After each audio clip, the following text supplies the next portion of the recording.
Good evening. We're going to get started. Welcome. I'm Bill Brown of Brookings Mountain West. Thank you for joining us for our second lecture of the fall semester.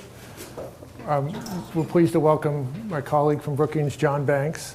John's a non-resident fellow at Brookings in foreign policy and the Energy Security Initiative. This is John's first visit to Las Vegas as a Brookings fellow, but not his first visit to Las Vegas. I say that about everybody who comes here, right? If he decides to tell you about those visits, we'll leave that up to him. At the risk of getting a few groans from the audience, John's been here and will be here the rest of the week. We've been taxing his energy a little bit.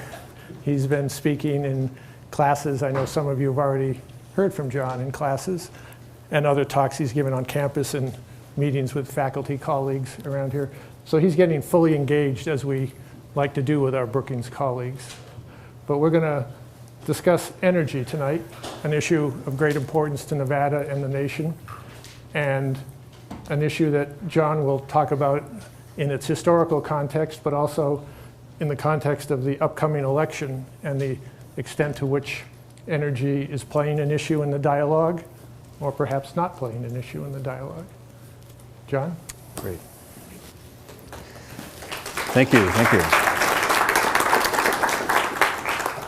Well, it's actually very comforting. I've only been here a couple of days, and I already recognize several people in the audience that I've met in the last 48 hours. So I'm feeling very at home. And thank you to Brookings Mountain West, and especially to Bill and to Alexandra Nikolic for tremendous support and arranging the visit here. And thank you all for coming tonight. Energy is playing a rather prominent role, believe it or not, in the election, and I think the debate that you see unfolding, I think, reflects some rather long simmering themes that have been present since the 1970s.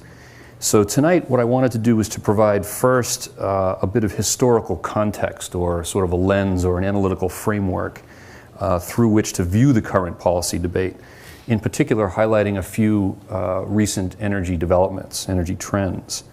And then in a second, I'll present some observations on what to expect going forward based on some of the research that we've currently been doing at Brookings. So to start, I see really three core recurring themes since the 1970s that continue to influence energy policymaking. And I've put together a graphic here to try to illustrate this. The first challenge is really the challenge of achieving energy security. And the challenge specifically is that often energy security has three competing goals embedded in it. First, there is a national security goal. This typically refers to reducing vulnerability to supply disruptions and price shocks, especially concerning our use of oil in the transportation sector. And of course, this has been a major theme in U.S. energy policy since the 1970s. There is also an environmental component embedded in this, reducing pollution and adverse effects from energy use, especially from fossil fuels. And now there's more a focus in the last several years on climate change and CO2 reduction.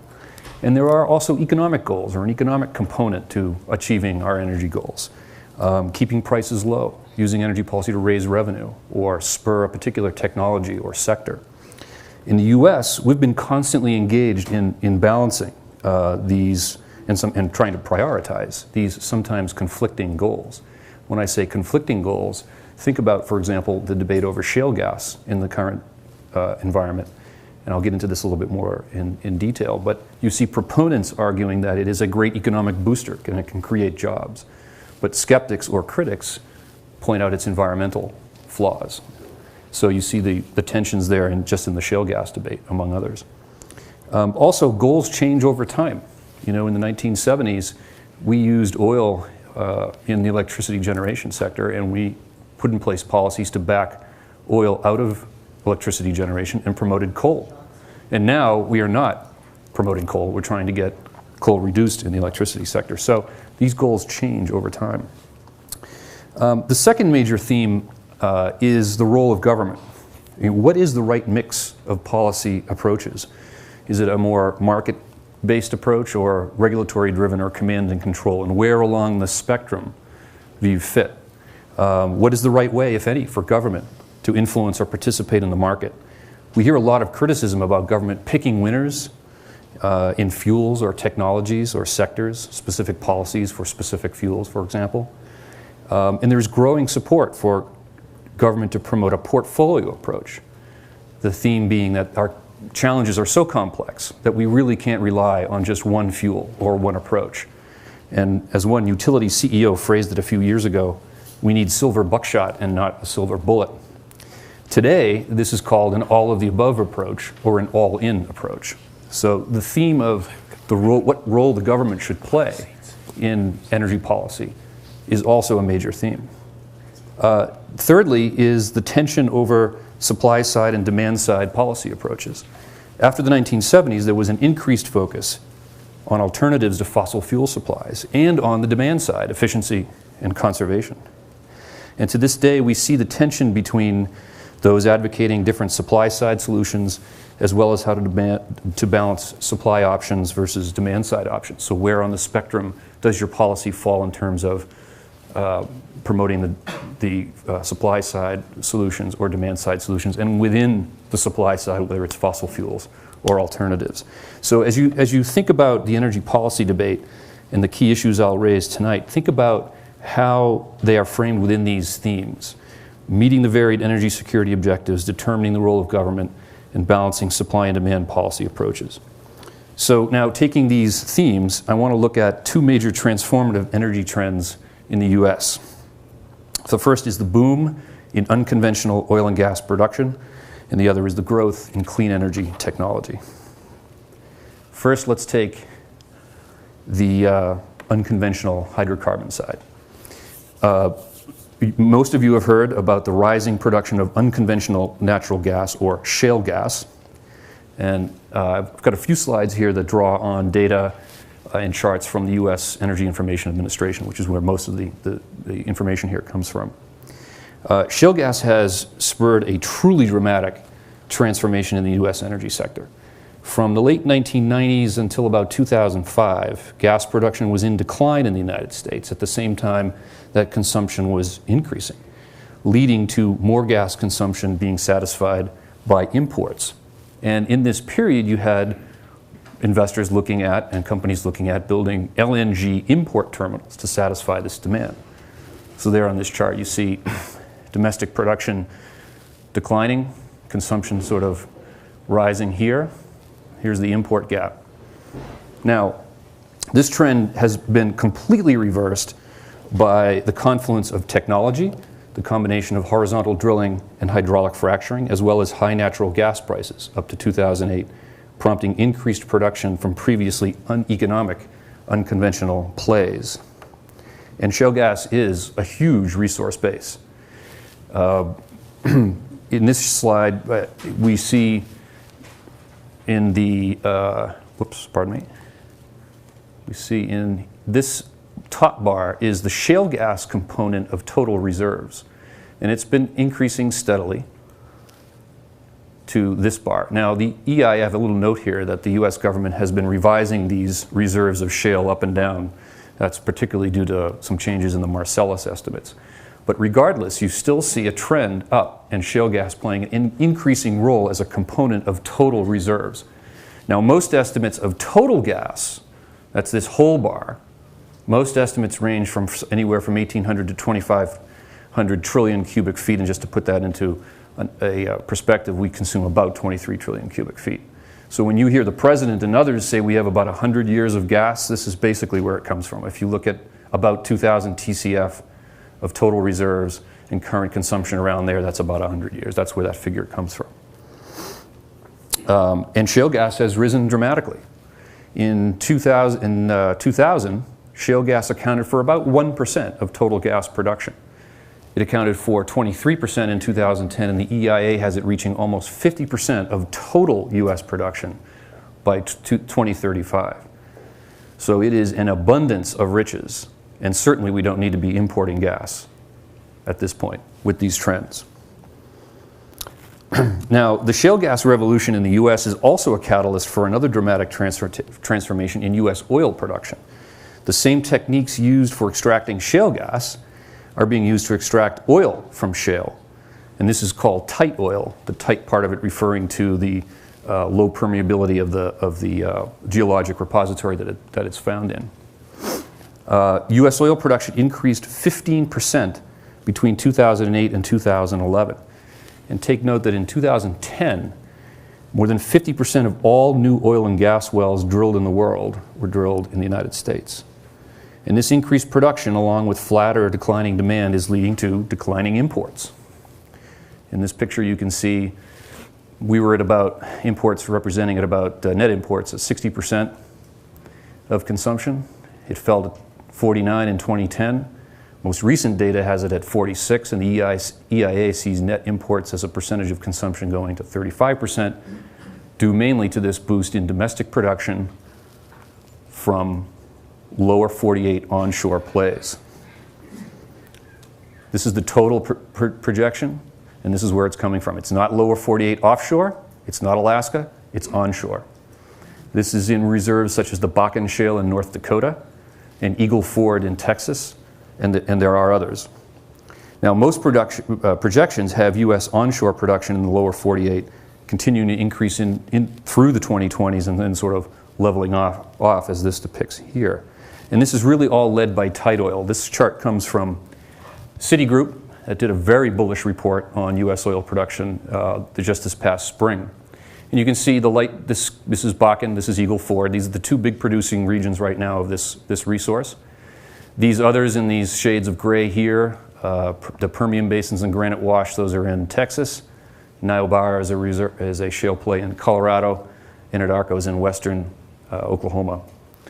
But you can see that this projection has anywhere from 3 to 5 million barrels a day of increased production depending on your assumptions, but let's take a conservative estimate of 3 million barrels a day. That's Kuwait. That's adding a Kuwait to oil production. That's what Kuwait produces. Now, some Wall Street analysts, including CitiGroup here, are extremely bullish, and CitiGroup in this report that this chart comes from posed that North America could become the new Middle East. And in fact, they produced this little chart which nicely shows that U.S. production could overtake Saudi and Russia this decade. So the thick blue line here is the U.S., next up is Russia and then Saudi, and they have projections possibly going beyond Saudi and Russian production, which are the two largest global oil producers. An extremely bullish report, controversial at the time, but nonetheless, there are many analysts who do view this as a possibility. And Goldman Sachs and others have also projected this kind of increase in production. Let's turn to the next trend, which is in clean energy technology. There has been extraordinary growth in this industry. The Pew Charitable Trusts, from which this comes from, does an annual report looking at global investment in clean energy technology, and their most recent report showed the U.S. as number one this is just in total dollars of investment in clean energy technology. And as you can see from the color-coded bars here, most of that is in wind and solar. We were at about, I think it says $48 billion of the total. Parenthetically, this report estimated that the total global market is in the $260 billion range. It's a 600% increase in the size of the market since 2004. And in this particular year that this depicts, 2011, the United States was ranked number one. Now, the U.S. wind industry has played a big role in the U.S. in this. The U.S. wind industry has added over 35% of all new generating capacity over the past 5 years, second only to natural gas and more than nuclear and coal combined. And you can see in the light blue bar here, that's the wind capacity that's been added over this time period. You see some bumps here after the Energy Policy Act of 2005 that expanded some incentives for wind, and especially after the stimulus package in 2009. You see this picking up. But more wind capacity has been added than coal and nuclear combined in the last 5 years. Venture capital money is also going into clean tech. 23% of all venture capital money last year in the United States went into clean tech, up from about 1.2% a decade ago. Clean energy's tremendous market potential is recognized by numerous financial institutions. As early as 2007, I say early given the latest trends, but Merrill Lynch issued a report called The Sixth Revolution, The Coming of Clean Tech. CitiGroup, Wells Fargo, and Bank of America all have announced multi-year, multi-billion-dollar investments in clean energy technology. Goldman Sachs just this past June announced plans to invest over $40 billion in the next decade in renewable energy projects. And the military has taken a very keen interest in clean energy and is increasingly seen as a leader in spurring innovation and greater commercialization of clean energy technology. And frankly, the military sees it as a combat theater lifesaver. I had a student this past spring who had just completed 2 tours, one in Iraq and one in Afghanistan, and absolutely swore by his portable solar panels while he was in hostile territory, needing it to charge his laptop, his night vision goggles, and other equipment. So let's just take the example now. Let's step back and take the example of unconventional hydrocarbons and the boom that we're seeing and see how they reflect our themes.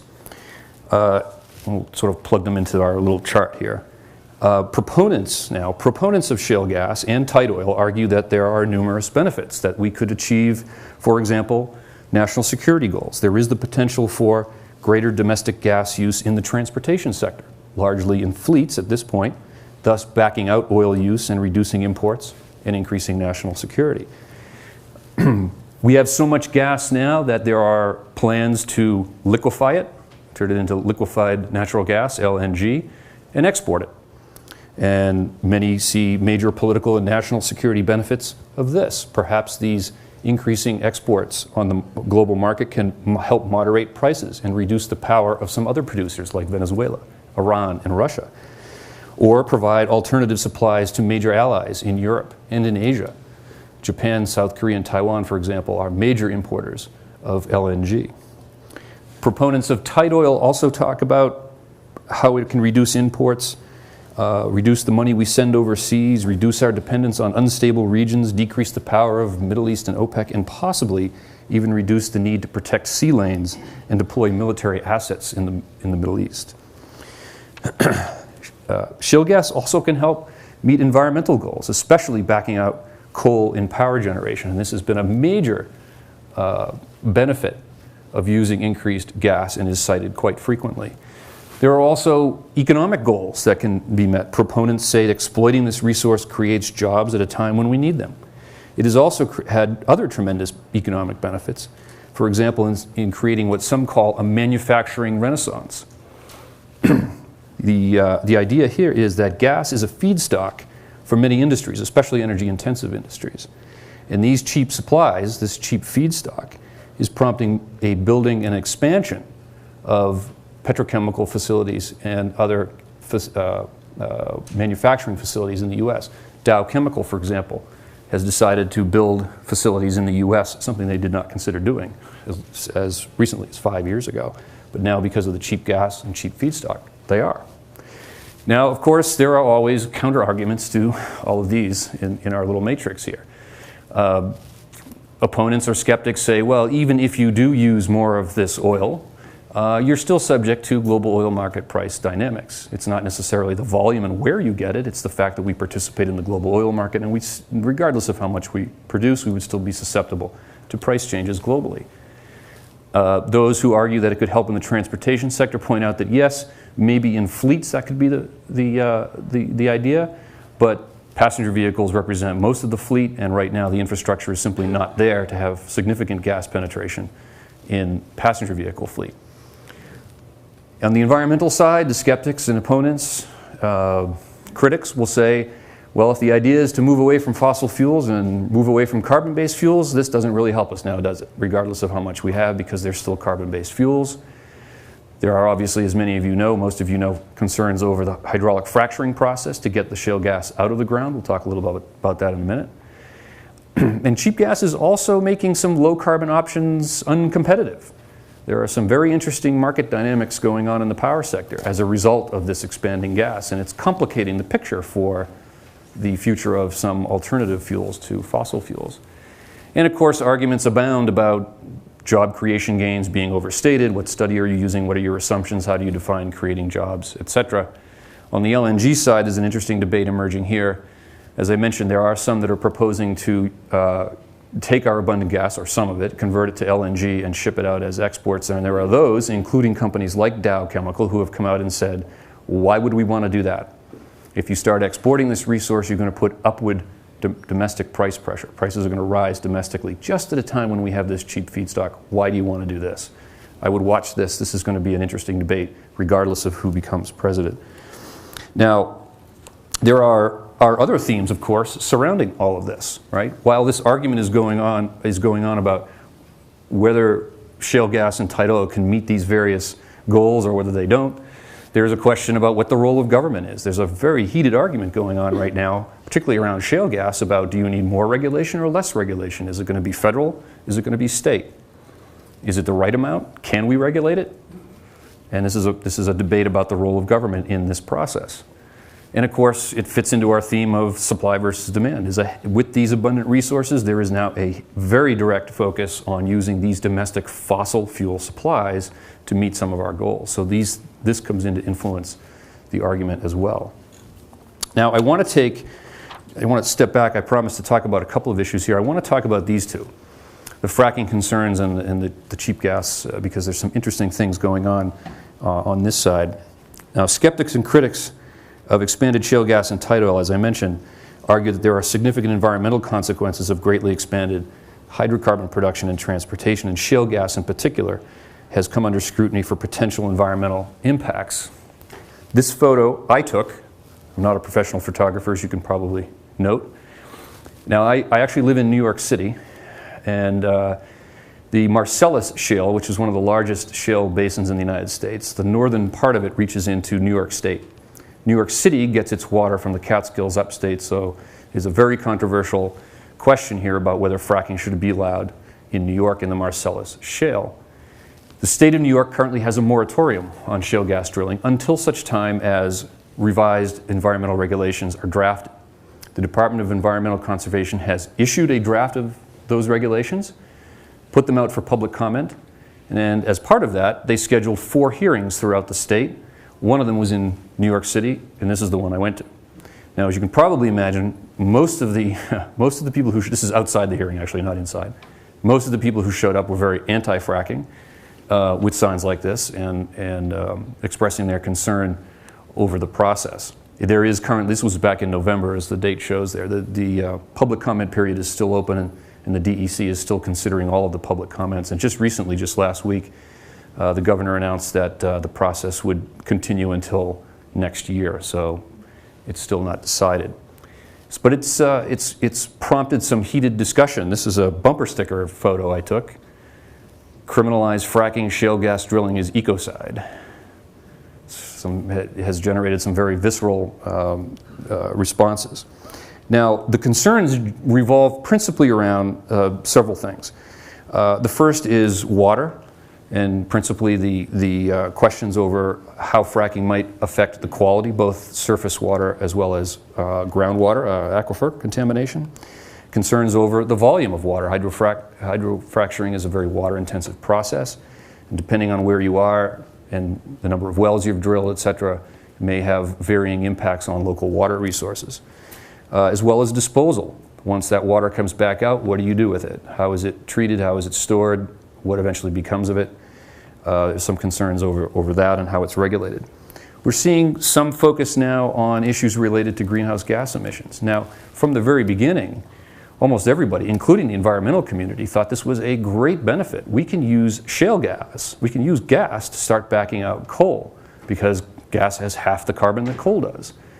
Well, in April of last year, a Cornell professor produced a paper saying that, wait a minute, there's another greenhouse gas called methane that is the principal component of natural gas. What is the release of methane in the shale gas process? The drilling, the flow back that comes out of the well, et cetera. And he produced a controversial paper which suggested that so much gas leaks or is vented that it actually mitigates the gain that you would get in reducing coal and cutting carbon from coal. Very controversial, and there's been quite a bit of back and forth. The literature is really, I think at this point, undecided, principally because some of the assumptions and the data are just not there yet.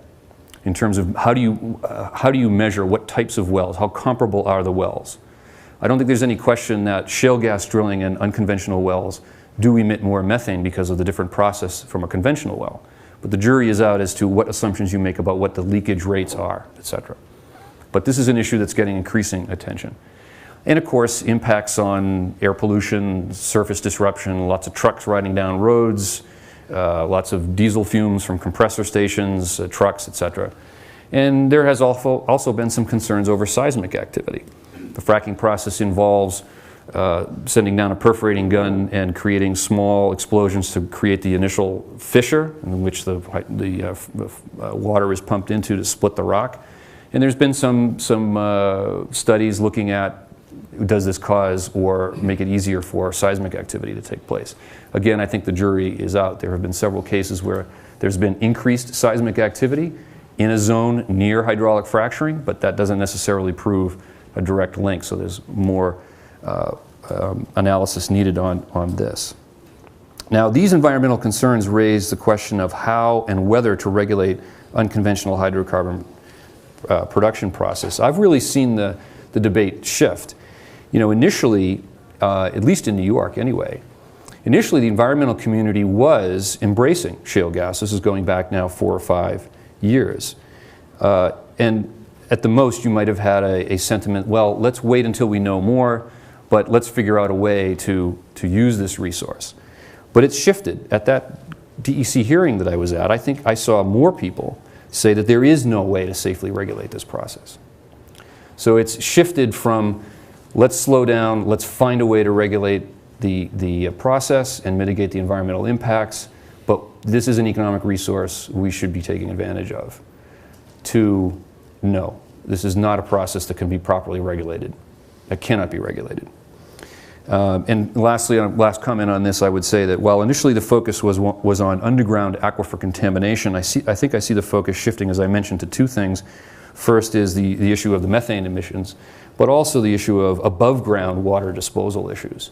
I think we see more of the focus shifting toward that part of the process. Now, cheap and abundant gas, and to shift to the second theme here, has also created some complex ramifications for the economics of the U.S. power sector. Cheap gas, along with tightening regulations on coal-fired generation and the economic slowdown, is making coal uncompetitive and leading to more and more retirements in the coal fleet. This is an EIA analysis that estimated that total retirements of coal-fired generation facilities would reach between 30 and 70 gigawatts. So that's 30,000 to 70,000 megawatts, depending on your economic growth and gas price assumptions. So basically what they're doing is they're saying, here's your gas price case, here's your economic growth case, but even in the reference case, you're looking at somewhere around 50 gigawatts, 50,000 megawatts of coal retirements. This is because of cheap gas, a sluggish economy, and tightening regulations on the coal-fired generation industry. And most capacity additions continue to be gas and wind. This is a picture from the EIA between January of 2010 and June of 2012. And again, in the blue and the green, most of the capacity additions continue to be gas and wind. Now, just to put a final point on this, in April of this year, the amount of electricity generated by natural gas matched coal generation for the first time in history. Coal fell to 32% of the market. It was 43% last year, the lowest point since the early 70s. One final comment. The utility industry has a long memory, particularly of volatile natural gas prices. Right? Gas prices are very low right now. Gas is abundant. It's cheap. But some in the industry with long memories are concerned about the return of natural gas volatility. And Jim Rogers, the CEO of Duke Energy, was recently quoted as saying, quote, "Our greatest challenge as an industry is to avoid all gas all the time." I think he's trying to put a little bit of a brake on this enthusiasm. And it matches a sentiment that you've seen from other analyses. MIT, for example, has been working on the gas issue for a number of years. And one of their recent reports stated, you know, it's fine to think of gas as a bridge. Right? We can start to use gas as a bridge fuel to back out coal give us some time to commercialize some other technologies, but that bridge has got to lead somewhere. And keep our eye on renewables and keep our eye on energy efficiency at the same time that you're using the gas.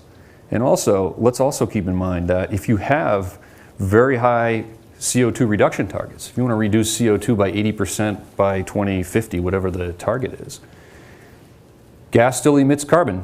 You're still going to have to do something with that carbon coming from gas. And some of those projections by MIT and others show that, well, even if you start to use gas, you're going to have to actually get to zero gas at some point later in this century if you're going to hit those targets. So there's a little bit of a break on some of this enthusiasm and a reality check. Now, cheap gas is also challenging the economics, as if it needed another challenge, of new nuclear projects. In April of 2010, NRG, a large utility, decided to write off $481 million of investment to build 2 units in Texas. In October of 2010, Constellation Energy announced it was canceling plans to build a new reactor at Calvert Cliffs in Maryland. And John Rowe, the former CEO of Exelon, which is the utility with the largest nuclear fleet in the United States, just days before Fukushima, he was giving a speech in which he said that nuclear energy would not be economical in the next decade, largely because of cheap gas. This is the head of the utility with the largest nuclear fleet in the country. And we don't have to even go back that far. Just in late July, the Financial Times had an interview with Jeffrey Immelt, CEO of GE. GE is in the nuclear business. It's really hard to justify nuclear. And the key issue is economics.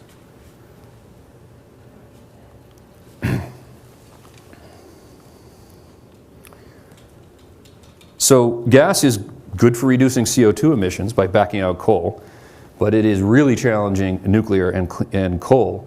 And it's also challenging clean coal technologies. If it's more expensive to start looking at more efficient combustion processes or carbon capture and storage, cheap gas is making that look very challenging. And cheap gas, keep an eye on this, is also a real concern for the renewables industry. I mean, if you're a utility and you're looking at building, wind is looking a little challenging in relation to gas, and especially if the production tax credit is let to expire at the end of this year, and that's part of the energy debate at the moment. So, whoops, sorry, I won't go too far ahead. So in the current political arena, I think that what's happening is a renaissance in domestic oil and gas production, spurred by horizontal drilling and hydraulic fracturing, along with the recent economic downturn, have framed energy policy issues largely around economic themes, placed a focus on domestic supply solutions, and intensified the debate over the role of government. The focus on stimulating economic growth and created jobs has shifted emphasis away from environmental objectives.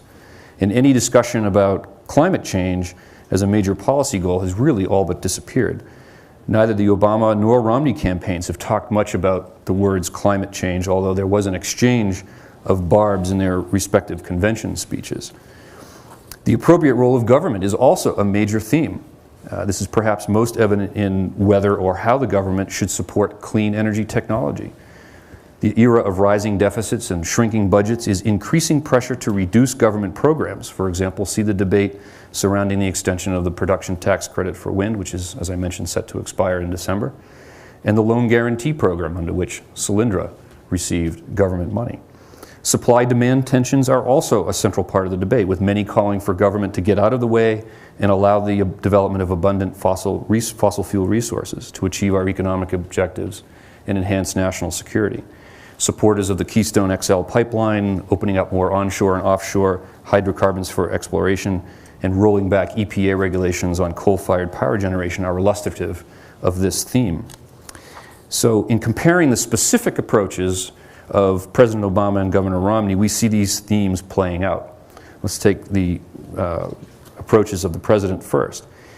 He has articulated what he has called an all-of-the-above approach. In a speech in March, he said, quote, "We can't have an energy strategy for the last century that traps us in the past. We need an energy strategy for the future, an all-of-the-above strategy for the 21st century that develops every source of American-made energy." Specifically, the administration has enunciated some broad principles as well as implemented some specific policies. Now, if you remember, it seems like ages ago, but in the 08-09 season, both campaigns actually were campaigning on a cap and trade policy for sort of an overarching federal energy climate legislation. Now, that fell by the wayside in 2010, but in his State of the Union address in January of 2011, the president set a new goal that by 2035, 80% of America's electricity will come from clean energy sources.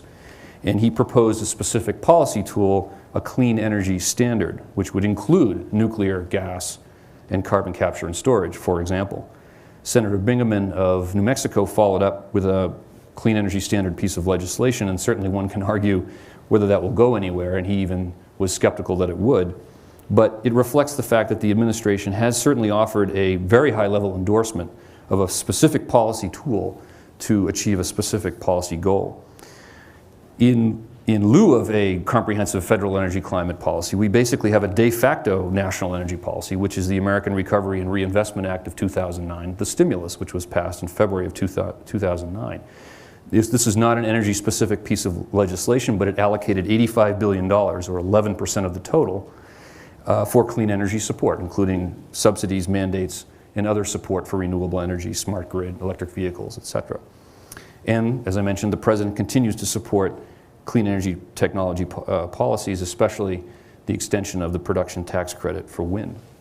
Now, on the fossil side, frankly, if anyone had said 5 or 10 years ago that a Democratic administration, in the aftermath of a major environmental disaster, no less, in the Gulf of Mexico, would have opened up major areas of onshore Arctic in the National Petroleum Reserve in Alaska, offshore Arctic, as well as leases in the eastern Gulf of Mexico, most would have thought him crazy, but this has been the policy of the administration. On shale gas and tight oil, although true that the administration can't take much credit for the production boom, the president has not done very much either to curtail it. In fact, he's taken very high-level positions in support of using shale gas, touting its benefits in a State of the Union address, no less. And he's proposed efforts to try to gain more knowledge to be able to develop appropriate policy and regulations governing the hydraulic fracturing process. He issued an executive order in April of this year, creating a working group to try to work out the appropriate policy for governing hydraulic fracturing. And in that executive order, he stated, "It is vital that we take full advantage of our natural gas resources while giving Americans confidence that air, water quality, and public health are protected." The president has also used the Environmental Protection Agency to carry out policy without carbon legislation, without any kind of cap and trade or other overarching policy. EPA regulations have assumed a greater weight in carrying out energy policy. The EPA has proposed greenhouse gas standards for power plants and refineries, established mandatory reporting rules for greenhouse gases, raised vehicle fuel efficiency standards, which just came into place a few weeks ago after a year or so of comment. And as I mentioned before, the EPA is also in the process of developing power plant regulations that are the source of great controversy governing sulfur dioxide, nitrogen oxide, mercury and air toxics, etc. These are the regulations that are putting pressure on the coal-fired generation industry. In short, I think President Obama is staking out a rather tricky balance among fossil fuels, clean energy, protecting the environment, and meeting economic goals. Now, Governor Romney has staked out different territory. In response to President Obama, he stated, Obama, says he's for all of the above when it comes to energy. I finally figured out what he means. He's for all of the sources of energy that come from above the ground and not for the things that come from below the ground. Romney's website calls for, quote, a rational and streamlined approach to regulation, which would facilitate rapid progress in the development of our domestic reserves of oil and natural gas. And in late August, just a few weeks ago, the Romney camp released an energy plan which, among other things, called for empowering states to control onshore energy development, opening offshore areas for development, restoring transparency and fairness to permitting and regulation, among other things. The emphasis here is on limited and reduced role for the government, both in terms of regulation as well as spending, emphasis on economic objectives, and emphasis on supply-side options, especially domestic fossil fuel resources. His plan did not mention clean energy technology, efficiency, or carbon reduction. Now, in terms of the election, let me conclude with some comments on the election and how energy is playing a role here. I think the balance, as I mentioned, that President Obama is trying to present in energy policy is leaving him open to attack a bit. Energy, in particular the oil and gas boom, is being used by the Republicans to draw attention to the sluggish economy, and this is always dangerous for an incumbent. And this narrative, I think, will be most compelling in those toss-up states where energy plays a big role. Most analyses have these states as toss-up states, meaning the difference in the polls is too close to call at this point. So these 7 states are considered a toss-up, and they account for 96 electoral votes. Recall that the winner needs to achieve 270. And this is just a very simple graphic to point out some things. The eastern seaboard of the U.S. is under a moratorium for offshore exploration and development. There are proposals, and this is part of Governor Romney's plan, to allow exploration and development on the East Coast. So these are major issues for these states, and these are swing states at the moment. Energy is playing an issue in shale gas and coal in Ohio. There is a shale play in eastern Ohio called the Utica play, which is gaining greater attention. And of course, the southeastern part of this state has quite a bit of coal-fired generation, so they're being affected by some of these retirements that we talked about. Iowa gets about 20% of its energy from wind, and it has benefited from the production tax credit for wind. So that is an issue, and ethanol always plays an issue, and it plays a role in Iowa. Colorado has shale gas in the Niobrara, and in this part, Niobrara is in this part of the state, and then there's another shale play here. It's primarily in Utah, but comes into Colorado a bit. And it's also a big renewable energy state. It has a renewable portfolio standard, and Xcel, the Xcel Energy, the utility there, has a considerable amount of wind capacity. And of course, in your own state here in Nevada, nuclear issues are seemingly always on the table, and I know the Yucca Mountain has been in the news this past year, as well as the strong case for renewables. And Nevada has a renewable portfolio standard, et cetera. I know that I'm not as familiar with it as you, but I know in the Heller-Berkeley campaign, energy has come up a bit several times, although it's been distracted by some other issues. But the point here is that, in short, in a close race, energy is a big issue and could tip the balance in some key states, and the campaigns recognize this. I don't know if any of you saw this, but last week there was a New York Times analysis of television ads by both campaigns, which indicated that energy was mentioned the 3rd most times behind jobs in the economy. And I picked up this piece back in April. One media tracking outfit said that there were 17,000 negative ads, negative anti-Obama ads broadcast in April across the United States, and 80% of them were about energy. So where does this leave us in energy policy? Are we sort of doomed to inexorable deadlock and to repeat the debate about these themes that we've been talking about? Not necessarily. Let me leave you with some observations on what I think are several positive signs. Clearly, the rhetoric of an election campaign leaves little room for nuance, and energy is really all about nuance. There are so many trade-offs and issues to consider. But our research discussions with a wide array of stakeholders indicate a glimmer of common ground. Specifically, there are nascent signs of agreements on some very basic principles: that energy policy should be technology neutral, promote price transparency, and leverage private sector investment. It's certainly true that there's no specific comprehensive federal energy climate policy in place, and an overarching policy with carbon pricing is unlikely in the near term. You're certainly not going to see any discussion on it in the election campaign, and probably in the near term after the election. But feedback we received from a cross-section of the federal government, state governments, developers, regulators, venture capitalists, and utilities reveal a shared view that federal leadership is very important. The markets want business certainty, and this is the best way to stimulate the economy. In the words of one utility executive that I spoke with, a federal policy framework would, quote, let utilities or third parties figure out the least cost path to carbon reduction. In this regard, I'll note that a carbon tax is getting more attention as a means to help address the fiscal situation as well as our energy goals. Mind you, it's probably not going to fly as a standalone energy policy, but we're hearing more about this particular policy tool from conservatives. For example, former Secretary of State George Shultz, who runs the Shultz-Stevenson Energy Task Force at the Hoover Institution, and with whom Brookings recently collaborated on a project, recently voiced support for a revenue-neutral carbon tax, stating, and I quote, "This could bring together the constituencies concerned with national security, the economy, and the environment, both local and global, and that would be a potent coalition," end quote. In other words, this is a policy tool that may strike a nice balance in our energy security objectives. It could be used to address our fiscal objectives as well as our energy objectives. And second, in terms of clean energy technology policy, participants in our research called for policy survivability and consistency of purpose and vision. One cogeneration developer told us, the technologies are there, but the game is so impossible to understand. Our clients are planning at 3 to 5 year business cycles, but tax credits, rebates, etc. are changing every couple of years. We need certainty over 10 years.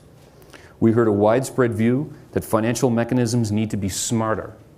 Subsidies, tax incentives, and other fiscal incentives need to be, quote, smarter. We heard this quite a bit, especially in the current atmosphere of spending cuts and calls for a reduced role for government. Smarter means tailoring financial incentives to better address the stages of technology as it becomes more commercially deployed. My Brookings colleague, Mark Morrow, has also recently done some research and published recent research that indicates that there is an alternative approach in which subsidies and incentives have a more predictable path toward innovation, cost reduction, and phase out, and that's gaining traction on both sides of the aisle. I believe there's also common ground on the issue of energy efficiency. Democratic Senator Shaheen of New Hampshire and Republican Senator Portman of Ohio, for example, have for the past year supported a piece of energy efficiency legislation to increase efficiency in residential, commercial, and industrial sectors. And both candidates support nuclear energy, and there is common ground, I believe, on that issue. And finally, as part of our research, we heard tremendous support and praise for state efforts to lead on energy policy. We heard a strong view that states serve as valuable energy policy laboratories. And let's not forget that many states are very aggressive in energy policy. 23 states have greenhouse gas emissions targets. 29 or 30 have renewable portfolio standards. So to conclude, let's not despair. I believe that there is common ground and that there are policy tools and technologies and regulatory approaches that can help us achieve that elusive balance in energy security, find the right role for government, and leverage both supply and demand approaches. So I hope I've given you a bit of food for thought, and I'd be delighted to take any questions. Thank you.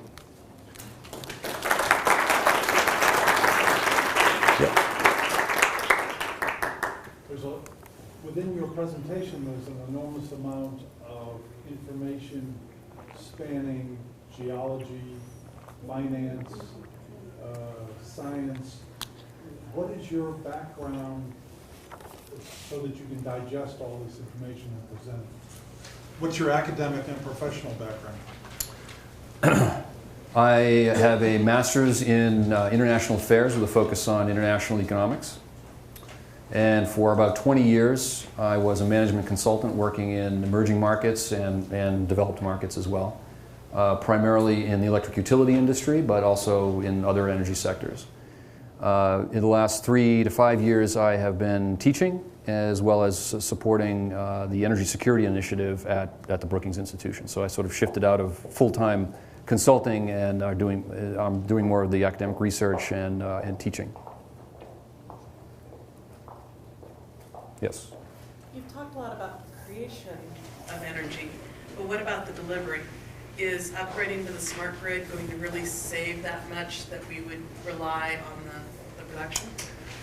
Yeah, that's a very good question. And part of the research that I referred to, we did in the last year or so, really confirmed to us that the smart grid goes hand in hand. The ability to implement renewables, deploy renewables, both utility scale as well as on a distributed basis, the ability to have electric vehicle penetration in the market, the ability to enhance energy efficiency programs, energy conservation programs, is really facilitated and by a smart grid, and it's a critical component.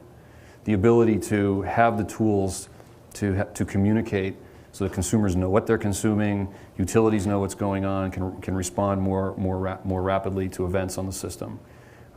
We heard just sort of overwhelming support that is a critical part of what we're trying to achieve with this policy, these set of policies. It's absolutely critical. And the American Recovery and Reinvestment Act did have a considerable amount of money in support of the smart grid. A lot of that is coming to an end.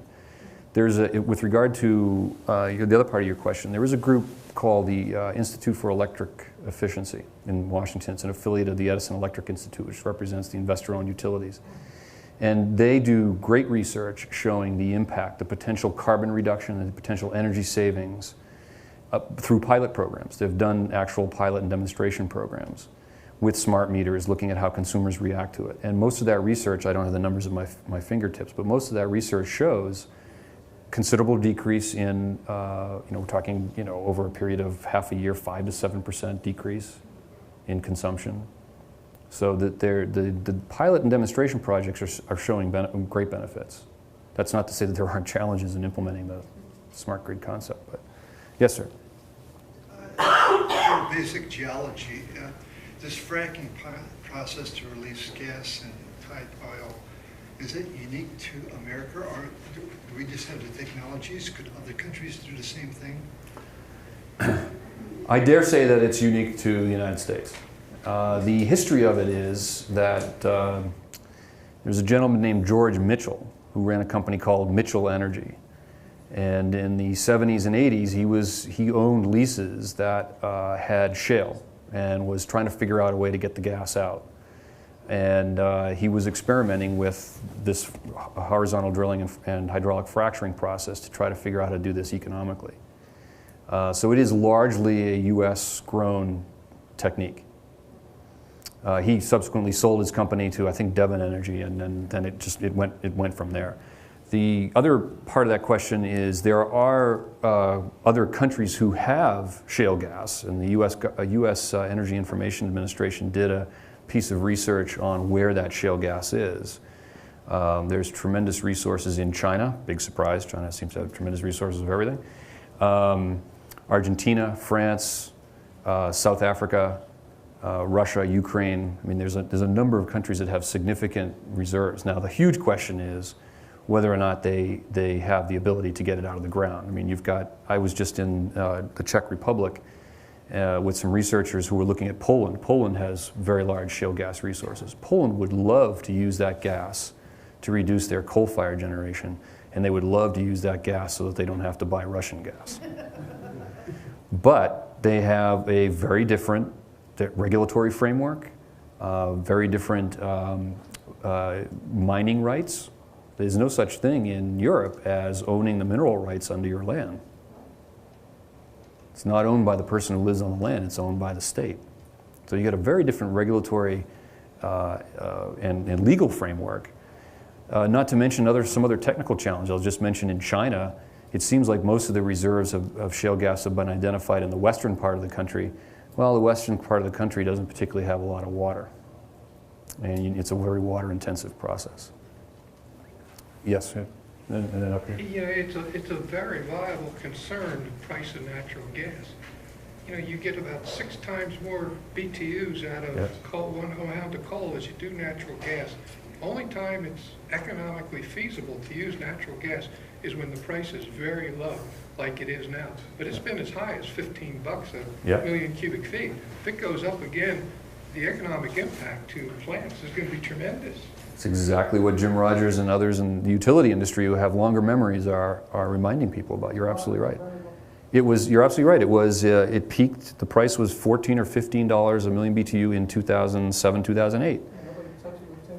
It went below 2 this past summer for a brief period of time. I mean, it's very cheap. And you talk to anybody in the industry and they're swimming in the stuff. It's just so much gas. I saw a study the other day. There are 1,000 truck stops in the United States now that have liquid natural gas facilities, and trucks are starting to use natural gas because diesel is so expensive. It seems like a no-brainer. I mean, you've got these huge fleets that have centralized fuel stops, so it seems like you could, if you put the natural gas infrastructure in place, that these fleets could use the gas.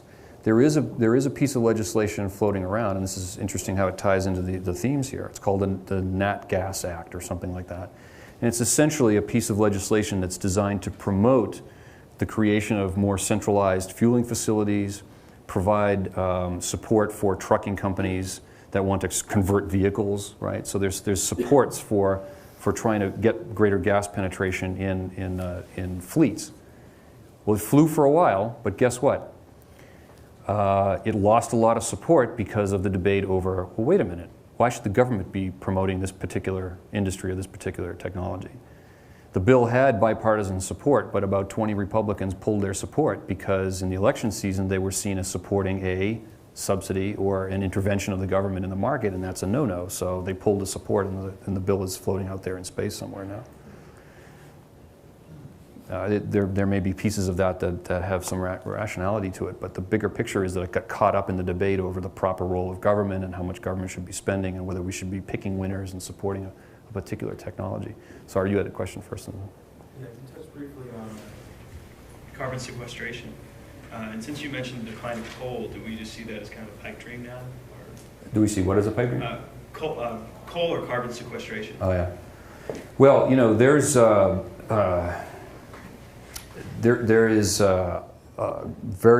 large number of very respected people that think that if you don't find a way to commercialize and widely deploy carbon capture and storage, it's game over in terms of trying to control CO2 emissions. At the same time, most of the analyses that I have seen suggest that you're not going to see CCS, carbon capture and storage, commercially deployed before 2020. There are no plants operating at the moment. There are several pilot and demonstration projects, a handful. Right. Now this is three components to this technology. Okay, it's capturing the carbon from the combustion process. It's transporting it. You capture the carbon, you compress and liquefy it, and you pipe it somewhere, and then you put it underground. Now the carbon capture you can do. It's not commercial, but you can do it. It's expensive. The transportation of liquefied CO2 is done all the time. Oil companies have been doing it for years to use CO2 for enhanced oil recovery. And the storage part of it, well, less so, but oil companies also store CO2 for that very purpose, enhanced oil recovery. But taken all together, CCS, the capture, the transport, the storage, there's very few pilot projects. And as I said, most analyses suggest that you're not going to see this commercially widely deployed before 2020. And if you think of all the coal that various countries use and the resources that are out there, there are some who suggest we really got to get on the stick here and figure out if this is going to work. Jeffrey Sachs is a well-known economist that works at the Columbia Earth Institute. He's a big proponent. He says, let's figure out if this is going to work because we have to find a way. And there are others who say, why put all the effort into this? Let's put it into something else. But the answer to your question is we're not really close. And then you get, and one final comment on this, you get a NIMBY response to it, right? You have to pump this underground somewhere. And I know there was a case, I think it was in Germany actually, where they were looking at some region for the storage, for pumping it in, and there was local community opposition to it. So, and there's in the U.S. there's also no guarantee. If you capture the carbon somewhere, what if you don't have the geologic repository nearby to store it? Then you got to pipe it somewhere, and you got to put that infrastructure in place. So there are some parts of the country that might have access to salt domes or depleted oil reservoirs or other underground repositories available, but there are others that the coal-fired plants aren't near that. So if you capture it, you got to do something with it. It's right here, yeah. What kind of advances in solar technology are we seeing right now, and are we aiming at in the future? Do you see any good hopeful signs in advance? Yeah. Well, yes. I mean, this is pretty well documented. You're seeing a very steep decline in the cost of solar. I mean, we're getting better at the manufacture of the panels. The costs are coming down. There's no question. That's a sort of documented fact. Solar PV and especially concentrated solar are still expensive on a levelized cost basis. Much more so. But the trend is down. And of course, it depends on the location too, where you are. And there are some places that have very friendly policy frameworks and lots of solar irradiation, and it makes sense. So I think that it's one of those technologies that is dependent, I think, on government support to a large extent. And I do believe the argument that it's critical to try to use that support to commercialize, bring down the costs, and deploy it more widely.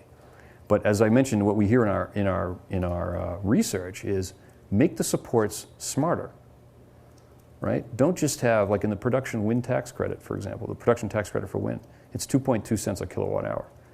What the opponents of extending it are saying, we'll support it if you tell me a better way of how is this going to be phased out. Don't just put the tax credit in place and just leave it be. Is there a smarter way of doing it? Tying it perhaps to the technology costs coming down. As the costs come down, you reduce the subsidy.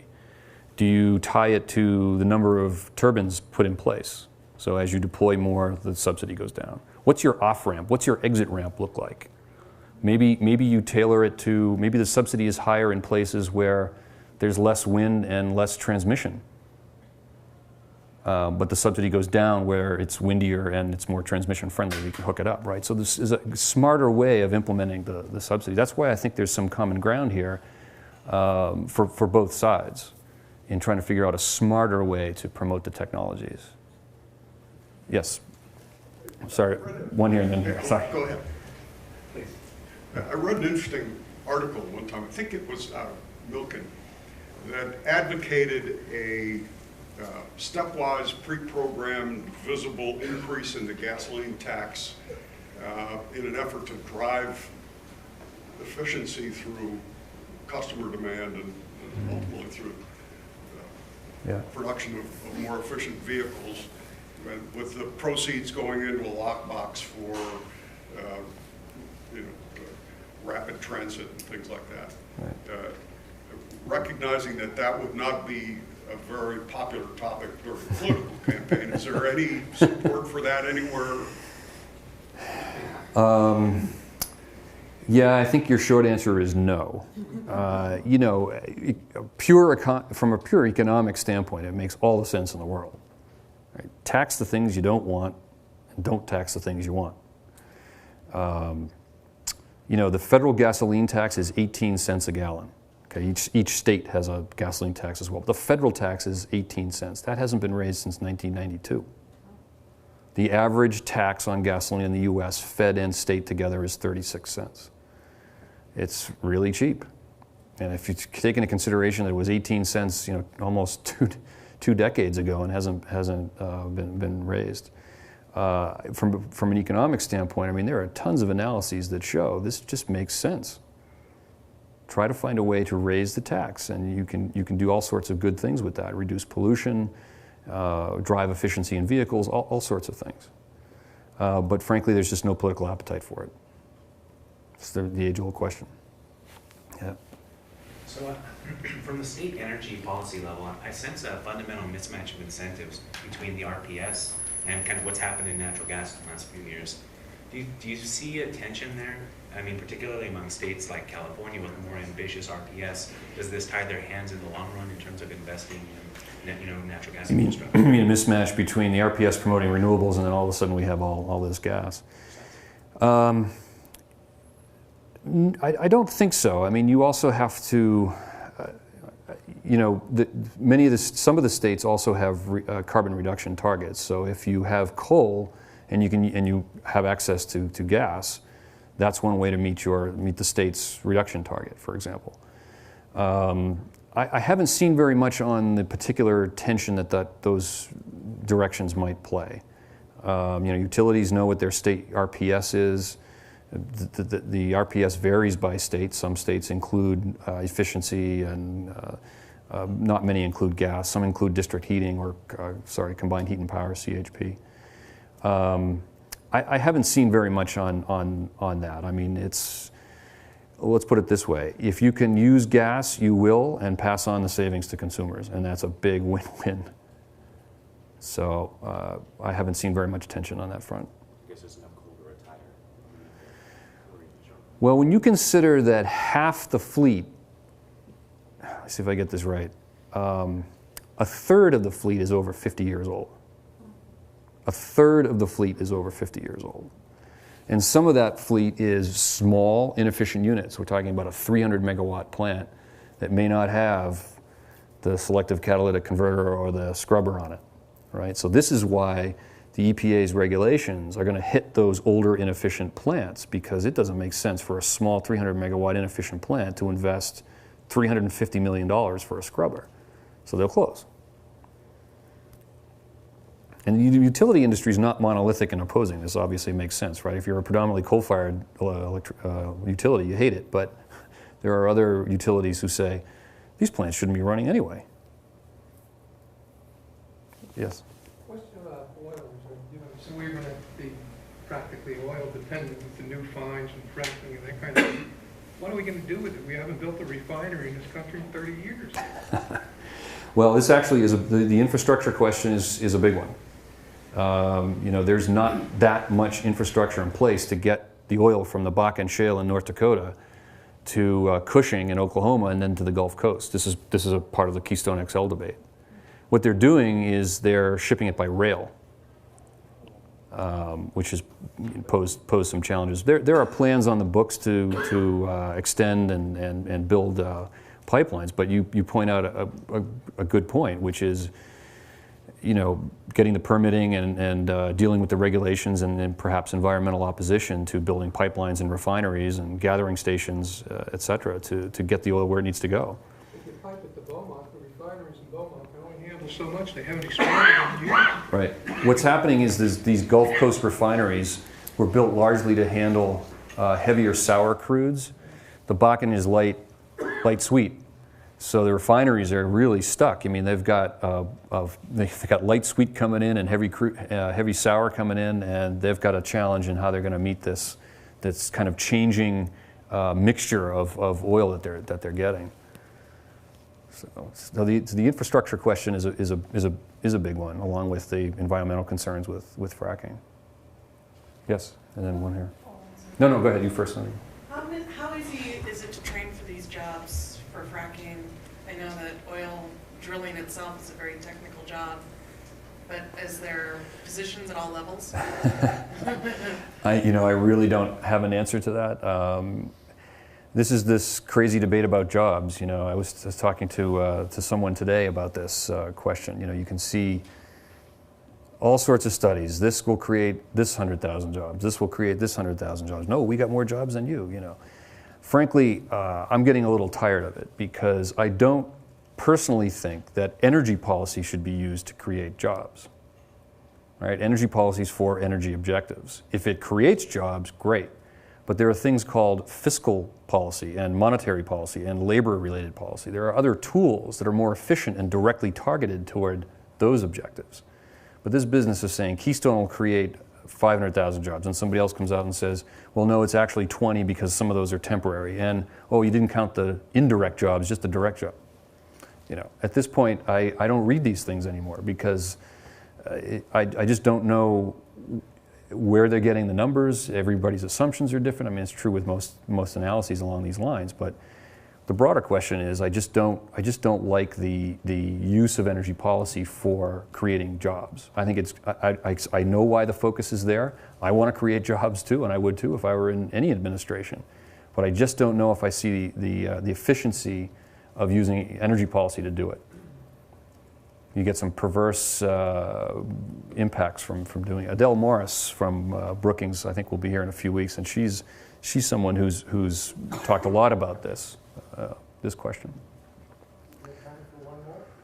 Yes, sir. You talked about how the wind production tax credit's biggest problem is the kind of frequent expirations.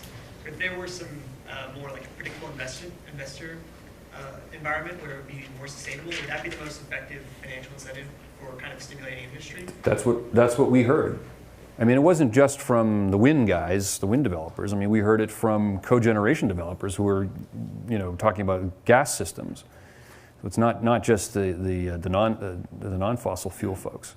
Yeah, it was an overwhelming response. I mean, think about it. If you're a developer and you've got a 2-year planning cycle because you think the tax credit's going to possibly expire, or could, because it's only been created to 2014 or 2015. That's not the way businesses plan. They plan in 5 to 10-year business cycles, and that's what we heard overwhelmingly. Give us a little bit more policy survivability, policy durability, at the very least, so we can plan better. And then commensurate with that, make them a little smarter. You know, tell me what the pathway is here for this subsidy. What's the exit ramp? What's the off ramp? How do we structure it? So let's give it a little more durability and let's make it smarter. It seems rational to me. How would that compare to, say, like investment tax credit or loan guarantee? Well, what's been in place actually has been, you're right, there's a production tax credit for wind and then there's an investment tax credit for solar. What the stimulus package did actually, interestingly, was that developers, investors were allowed to, instead of taking the tax credit, take cash, a cash grant in lieu of the tax credit. Because think about it, if you are a small developer, maybe just starting out, you don't have a lot of tax liability. So an investment tax credit might not do you very much good. So what the American Recovery and Reinvestment Act did is they gave people the option of taking the credit in an upfront cash grant. And that was, it's called Section 1603 of the Treasury thing or something. And that was seen as a very successful program. And actually, I've seen a number of analyses suggest that it's far more efficient in getting what you want, which is greater deployment and commercialization, than this sort of straight up investment tax credit or a PTC. Let me thank you, John. Appreciate all the information. Thank you. Provided. Thank all of you for your great questions and for your attendance tonight. Our next lecture next week is Tuesday evening at 5:30. We'll have a colleague from Brookings out, and we'll be looking at the global changes and the changing global order that we've seen in the world. So another topic ripped from today's headlines for you. Thank you all. John will be around if you still have a few questions.